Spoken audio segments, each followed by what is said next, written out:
श्रोतागण, भाई और बहनों, मातृशक्ति को नमन। चैनल 24+ न्यूज़ के खास, विशेष, मनमोहक, अच्छा इंसान बनाने वाला, स्वास्थ्य के सूत्र देने वाला, धर्म दर्शन की बात कराने वाला, सत्संग कराने वाला, व्यक्ति में विवेक जागृत करने वाला, व्यक्ति की बुद्धि को शुद्ध करने वाला पुनरुत्थान कार्यक्रम में आप सभी का हार्दिक स्वागत है, अभिनंदन है, सत्कार है। पुनरुत्थान कार्यक्रम का हमारा उद्देश्य है व्यक्ति को बदलना। कैसे बदलें?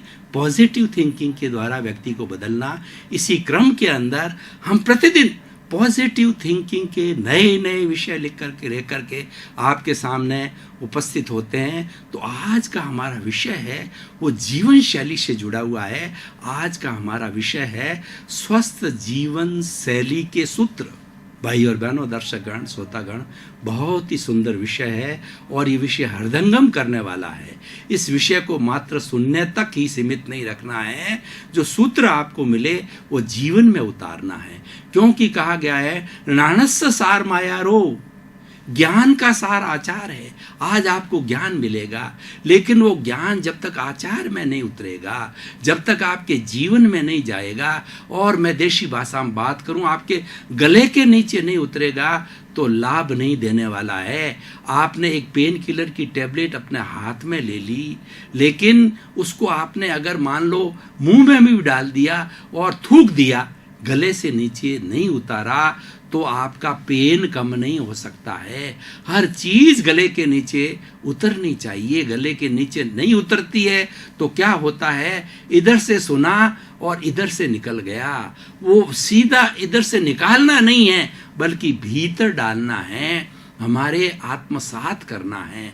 जो जो चीजें आत्मसात होती है उससे जीवन बदलता है। कहा गया है कि if wealth is lost, nothing is lost. If health is lost, something is lost. And if the character is lost, everything is lost. हम आज everything की नहीं बात करके something की बात करेंगे, कि health के बारे में बात करेंगे, कि स्वस्थ जीवन शैली के सूत्र। स्वस्थ जीवन शैली क्या होती है? हम प्रतिदिन सुबह से शाम तक या 24 आवर तक जो कार्य करते हैं वो हमारी जीवन शैली कहलाती है।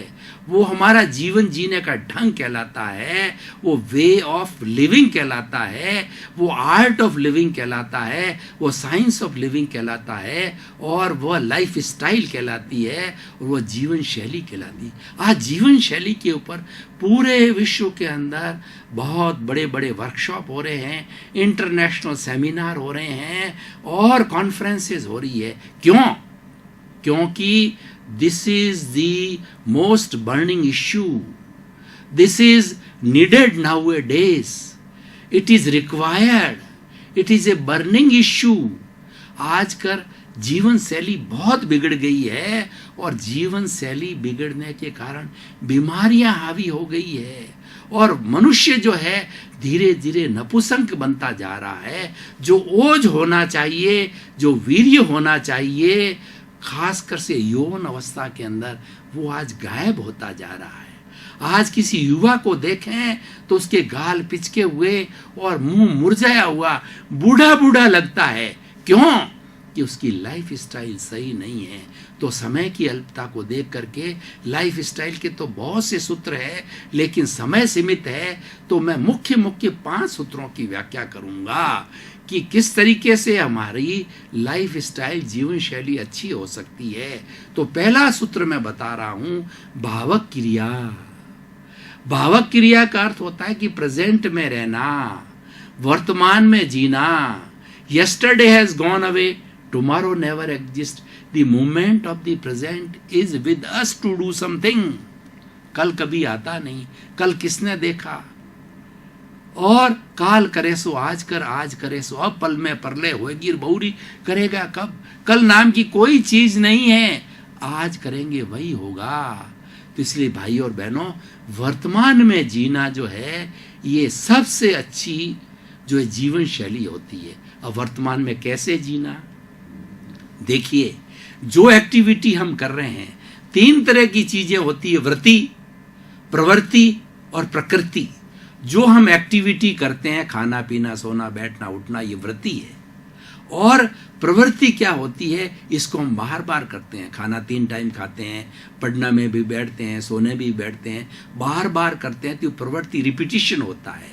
और बार बार करने से वो जो वृत्ति बार बार की जाती है, प्रवृत्ति बन के वो प्रकृति बन जाती है, हमारी जो है वो जीवन शैली बन जाती है। तो जीवन शैली को अच्छी बनने के लिए हम बात कर रहे हैं कि वर्तमान में जीने का अर्थ होता है कि जो काम करो ध्यान केवल उस काम में होना चाहिए, केवल only. whenever we read we should have our all attention in reading. Whenever we walk we should have all concentration on the walk. Whenever we talk we should have all focus on talk. And whenever we write something our all attention should be there in the writing. यानी जो कार्य करें वो दद्दचित्त होके करें। हमारे यहाँ शब्द दद्दचित्त होके, आज दद्दचित्ता गायब हो रही है। व्यक्ति वर्तमान में नहीं रहता। व्यक्ति जो है खाना खा रहा है और टीवी देख रहा है, अखबार पढ़ रहा है, तो ये कहाँ भावक क्रिया हो गई। भावक क्रिया एक साधना है। भावक क्रिया एक मुक्ति की साधना है। क्यों कि भावक क्रिया करने से, वर्तमान में रहने से और सारी कंसंट्रेशन उस कार्य में करने से हम भूत भविष्य और वर्तमान में एक मेक हो जाते हैं। ज्ञाता और दृष्टा एक हो जाता है। काम करने वाला और कराने वाला, देखिए काम करने वाली बॉडी है, कराने वाला आत्मा है। तो वो आत्मा और बॉडी एक जैसी हो जाती है। वो कब होती है कि वो भावक क्रिया से होती है। इसलिए भावक क्रिया सबसे बड़ा ध्यान है। हम मेडिटेशन की बात करते हैं। मेडिटेशन को हमारी भारतीय संस्कृति में समाधि की अवस्था तक ले जाया गया है।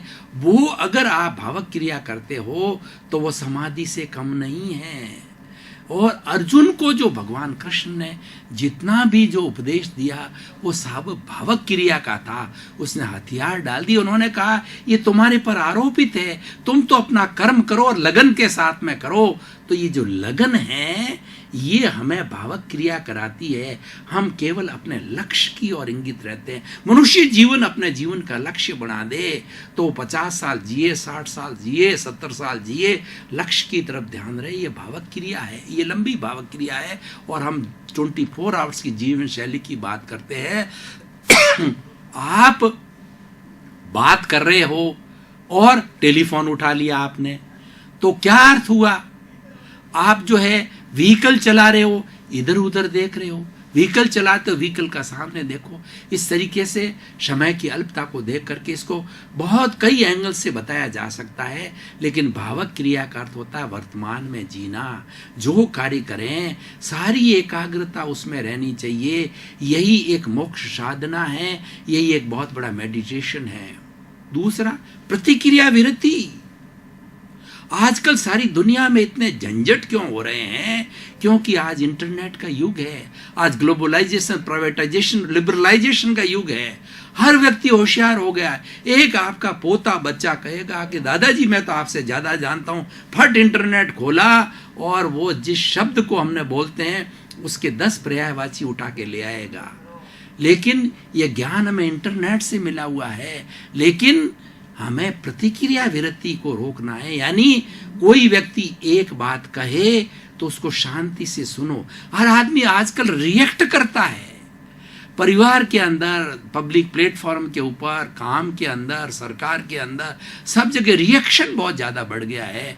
आदमी जो है वो नेले पे देला मारता है और प्रतिक्रिया करता रहता है। प्रतिक्रिया को रोकना है। सास और बहू के बीच में झगड़े क्यों होते हैं? क्यों सास ने एक बात कही, बहू ने 2 बात कही, और बहू ने 2 बात कही, सास ने 4 बात कही। ये मल्टीप्लाई होती रहती, तू मैं, झगड़े, टंटे, फसाद भाइयों के बीच में होता है। और ये जो है मातहत और ऑफिसर के बीच में होता है। तो इस प्रतिक्रिया को रोकना चाहिए। जो कुछ हमें कहा जाए उसका मनन करो कि कोई हो सकता है ये बात कही गई है वो हमारे अच्छे के लिए कही गई, और आपको कुछ मान लो उसके अंदर जोड़ना है। बॉस ने आपको कोई बात कही है और बॉस को कोई अपनी बात बतानी है, तुरंत रिएक्ट मत करिए।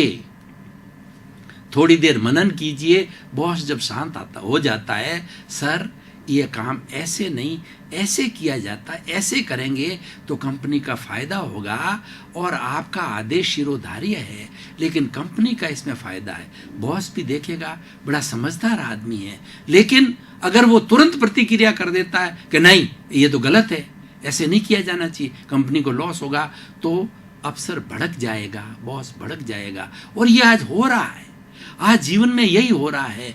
आप शांत रहिए, अगले की बात को सुनिए और प्रतिक्रिया मत कीजिए। और प्रतिक्रिया आपको करनी है शांत होके, थोड़ा रुक करके, और फिर एक सुझाव के रूप में करिए। तो ये प्रतिक्रिया, आज सारे झंझट प्रतिक्रिया के हैं। अगर प्रतिक्रिया विरति कोई करें, रोकना, प्रतिक्रिया को हम रोक लेते हैं तो कोई झंझट नहीं होता है। क्योंकि देखिए कि हस्बैंड वाइफ जो है ये गृहस्थी के दो पहिए होते हैं, और इन दो पहियों से गृहस्थी चलती है, और दोनों को समान अधिकार है, 50-50 दोनों का अधिकार, और दोनों के जो है उत्तरदायित्व तो बराबर है। और वो अगर मान लो एक व्यक्ति का टेम्परामेंट लूज हो गया और दूसरा कंपोनेंट पति का हो गया और पत्नी शांत होगी, तो झगड़ा नहीं होता है, क्योंकि उनको तो पूरी जिंदगी साथ निकालती है। और दोनों ने तलवारें निकाल दी, तू मैं चालू कर दिया, प्रतिक्रिया वर्ती, तो दिन भर झगड़े करते रहो। झगड़े करते करते वो परिणाम बच्चों पे बुरा आएगा, और इस ताकि स्थिति 20-20, 30-30 साल की शादी के बाद भी डाइवोर्स होते हैं लोगों के, बच्चे 25-25 साल के, 20-20 साल के बच्चे हो जाते हैं। ये कारण क्या है? प्रतिक्रिया। वो प्रतिक्रिया विरति नहीं करते हैं, तो बहुत बड़ा गुण है। तीसरा भावक क्रिया, प्रतिक्रिया व्यक्ति मैत्री। देखिए बंधुओं, सुखी रहना चाहते हो तो मैं तो कहूंगा कि प्राणी मात्र से मैत्री करो, किसी को अपना दुश्मन मत समझो। ये घोषणा कर दो कि 84 लाख जीवा योनि में मेरा कोई दुश्मन नहीं है। 84 लाख जीवा योनि के प्राणियों को निर्दोष मानता हूं, निर्दोष घोषित करता हूं। इन्होंने कोई दोष नहीं किया है, जो कुछ दोष किया है, पाप किया है, दुख दिया है तो मैंने दिया है। मैं तो इन सबको एनओसी देता हूं कि आपका दुख सारा माफ, और आप भी मुझे, और फिर आप प्रार्थना करो कि मुझे भी मुक्ति में जाना है, तो मैंने आपको जो दुख दिया है, दोष दिया है, उसकी एनओसी मुझे दो। पहले तो किसी को माफ करो। क्षमा वीरस्य भूषणम। आदमी मैत्री कब कर सकता है? कि जब क्षमा करे। क्षमा वीरों का भूषण है।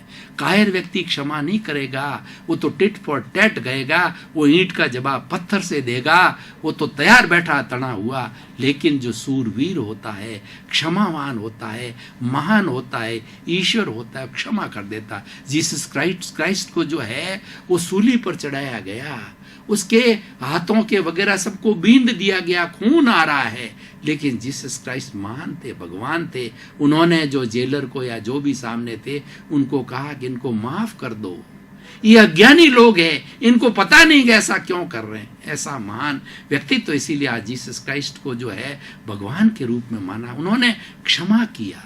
तो इसीलिए मैत्री, अपना सच में सेजा मैतिंग भुए सुकप्पये, यानी स्वयं सत्य खोजो, सबके साथ मैत्री करो। सबसे बड़ा सत्य क्या है? कि हर प्राणी मात्र के साथ में मैत्री करो। मैत्री कब होती है? जब हम मन में ये भावना कर दें कि प्राप्त मन वचन काया से इस जगत के किसी भी प्राणी को किंचित मात्र भी दुख न हो, दुख न हो, दुख न हो।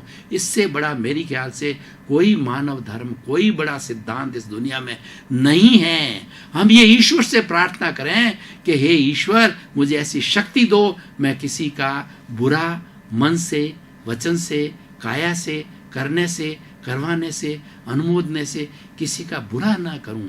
जब बुरा नहीं करोगे तो आपके वो सब मित्र बन जाते हैं, आपकी दुश्मनी नहीं होती है। इसलिए सबके साथ में मैत्री करो। दुश्मनी की भावना रखो मत। दुश्मनी रूपी जो हमारा जो जहर है, उस जहर की थैली को काट दो, उसको अलग कर दो। जैसे कालबेलिया जो है सर्प की जो है वो थैलियां जहर की काट करके उसको सामान्य नाग बना देते हैं और लिए लिए घूमते हैं, उससे पैसा कमाते हैं। तो उस जो है दुश्मनी की थैली को काट दो। ये दुश्मनी की थैली जो है विष पैदा करती है, जहर पैदा करती है। और मैत्री की भावना है, आनंद देती है, सबको जोड़ती है और हम मज़े से रहते हैं, सुख से रहते हैं। तो भावक क्रिया, प्रतिक्रिया व्यक्ति, मैत्री और मित भाषण। भाई और बहनों, दर्शकगण, श्रोतागण, कैसा सुंदर जो ये विषय है। मित भाषण का अर्थ होता है सीमित बोला जाए, जितना बोला जाए सारयुक्त बोला जाए, सागर में गागर भरा जाए। हम आधा घंटे की बात को जो है मात्र 1 मिनट में कह सकते हैं, एक सेंटेंस के अंदर कर सकते हैं। जब भी कहा गया है कि गागर में सागर भरना, छोटा सा गागर जो घड़ा है उसमें सागर भर दिया जाता है। और वो भाषा सत्य होनी चाहिए, कटु नहीं होनी चाहिए और किसी को कष्ट देने वाली नहीं होनी चाहिए, झूठ मूठ नहीं होनी चाहिए। इसलिए कहा गया है यद्यपि सत्यम लोक विरुद्धम नाचरणीयम नाचरणीयम। कई बार क्या होता है, किसी के जीवन का प्रश्न होता है, जिसके जीवन और मौत का प्रश्न होता है, और हम एक ऐसा जो है वो कहना चाहिए रहस्य खोल देते हैं कि बेचारे को फांसी लग जाए या उसका बहुत बड़ा नुकसान हो गया। तो शास्त्रकार कहते हैं ऐसा कटु सत्य भी नहीं बोलना चाहिए, किसी का जीवन बिगड़े और किसी का जो है वो दुख पहुंचे वो भी कार्य नहीं करना चाहिए।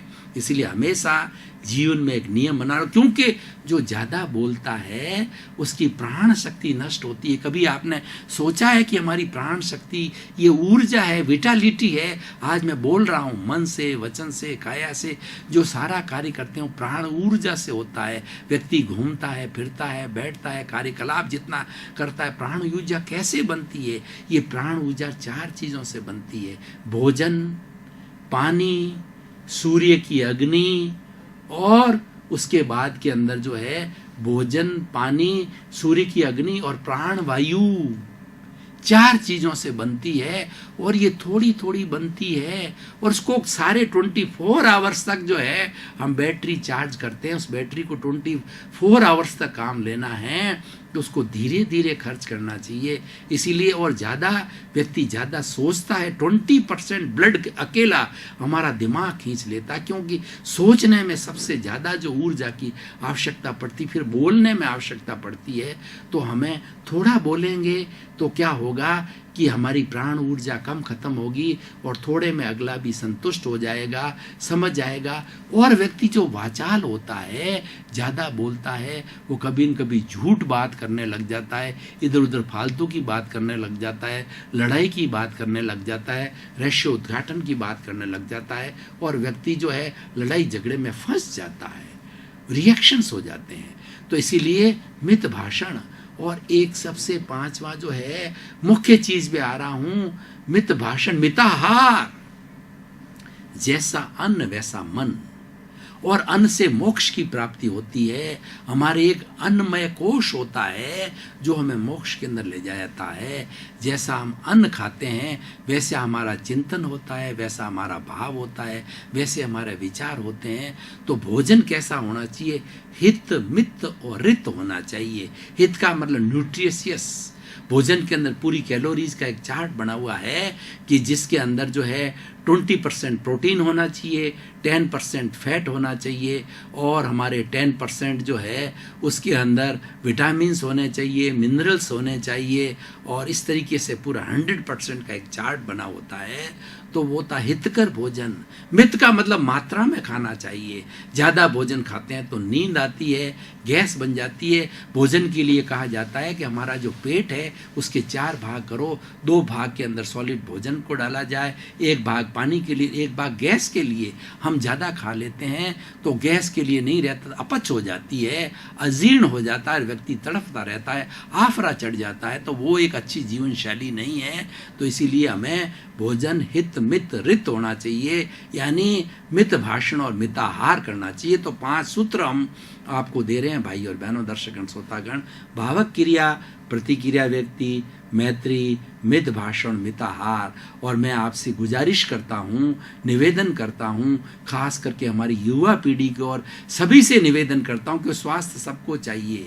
फिजिकल हेल्थ नहीं है तो कुछ भी नहीं है, व्यक्ति कुछ भी नहीं कर सकता। सबसे पहले हमारी मुख्य फिजिकल हेल्थ होनी चाहिए। तो हम इस सूत्रों का पालन करेंगे तो हमारा जीवन श्रेष्ठ बनेगा। आज हम आप इस विषय को आज के परिप्रेक्ष्य के अंदर जोड़ करके देखते हैं कि किस तरीके से विषय हितकर है। तो भाई और बहनों, दर्शकगण, श्रोतागण, आज लाइफ स्टाइल, जैसा कि मैंने शुरू में कहा कि इसकी बहुत चर्चा हो रही है, इसकी बहुत गुंजाइश है, क्योंकि हमारी लाइफ स्टाइल बिगड़ गई है। हम प्रकृति के करीब रह नहीं रहे हैं। हमारे सोने का समय, उठने का समय, खाने का समय, पीने का समय, हमारी बायोलॉजिकल क्लॉक होती है जिसके अंदर कि हर समय फिक्स होते हैं। तो बायोलॉजिकल क्लॉक ऑटोमेटिकली जो है वो हमारा कार्य करते रहती है। अगर आप रोज़ प्रतिदिन 12 बजे भोजन करते हो तो 12 बजे हमारी जठराग्नि तेज हो जाती, भूख लग जाती है। सोने का आपका टाइम फिक्स है 10 बजे, तो बायोलॉजिकल क्लॉक जो है आप में उबासी लाने लग जाएगी और आप सोने के लिए तैयार हो जाएंगे। उठने के लिए बायोलॉजिकल क्लॉक जो है आपको तुरंत सूचित करेगी, एक अलार्म का काम करेगी, 5 बज गए, 6 बज गए हैं, आप उठ जाइए। तो इस तरीके से बायोलॉजिकल क्लॉक आजकल जो है वो डिस्टर्ब हो गई है, हर व्यक्ति हर प्राणी में होती है। तो हमें उस बायोलॉजिकल क्लॉक को सेट रखना, जैसे घड़ी जो होती है टाइम सही बताती है, 24 आवर्स का टाइम बताती है। दर्शकगण, श्रोतागण, भाई और बहनों, आपका बहुत बहुत धन्यवाद, आपको साधुवाद, आपके प्रति कृतज्ञता। पुनरुत्थान कार्यक्रम आज प्रसिद्धि को प्राप्त कर रहा है और चैनल 24 के पास में बराबर फीडबैक आ रहा है कि ये कार्यक्रम अच्छा चल रहा है। और इस वक्त जो है डैन के 1.5 लाख कनेक्शन जोधपुर में है और सबको ये भाता जा रहा है। उसका कारण आप हो, उसकी आत्मा आप हो, आप स्वयं देखते हो, लोगों को प्रोत्साहित करते हो। तो इसको आप पुनरुत्थान कार्यक्रम देखते रहिए और परिवर्तन लाते रहिए। और इसमें जो बातें शोध परख बातें बताई गई है, सब जीवन उत्थान की बातें, उसको जीवन में डालते रहिए। आपके प्रति मंगल भावना, शुभकामना हो।